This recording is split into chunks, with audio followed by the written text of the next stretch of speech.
Hello बच्चों, आज हम देखेंगे दो चर वाले रैखिक समीकरण युग्म का पार्ट 4। ठीक है ना। तो क्वेश्चन है, यदि दो 3x प्लस के 2 के y बराबर 2 और 2x प्लस के 5y प्लस का 1 बराबर 0 द्वारा दी जाने वाली रेखाएं परस्पर समांतर है। दोनों रेखाएं कैसी है? आपस में समांतर है। तो के का मान ज्ञात कीजिए। तो के का मान इनमें से चार ऑप्शन दे रखे, तो इनमें से के का मान बताना क्या है। या तो मान उसके 5/4 या 2/5 या 15/4 या मान उसके 15/4। ठीक है ना। तो करना क्या है हमें?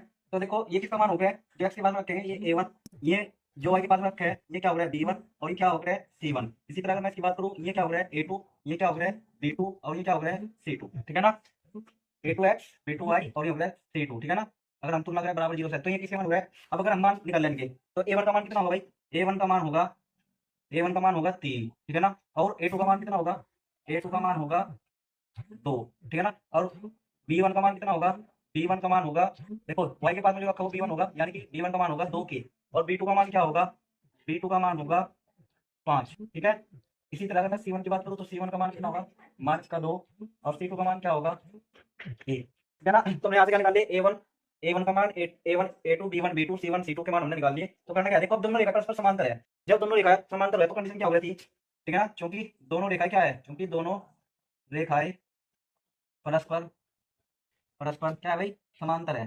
परस्पर दोनों रेखा कैसी है भाई? समांतर है। जब दोनों रेखाएं समांतर हो गए तो क्या हो रहा है? तो इसलिए कंडीशन क्या है? इसलिए a1/a2 बराबर होता है b1/b2 के, और बराबर नहीं होता c1/c2 के। समांतर की कंडीशन में क्या हो जाएगी? पहले दोनों बराबर हो गए, a1/a2 बराबर होगा b1/b2, परंतु बराबर नहीं होगा किसके? c1/c2 के। तो इनके मान तो देखो बराबर वाली कंडीशन में रखेंगे हम, तो ये दोनों बराबर है, a1/a2 और b1/b2 बराबर है, तो इनके मान देंगे। तो a1 का मान कितना?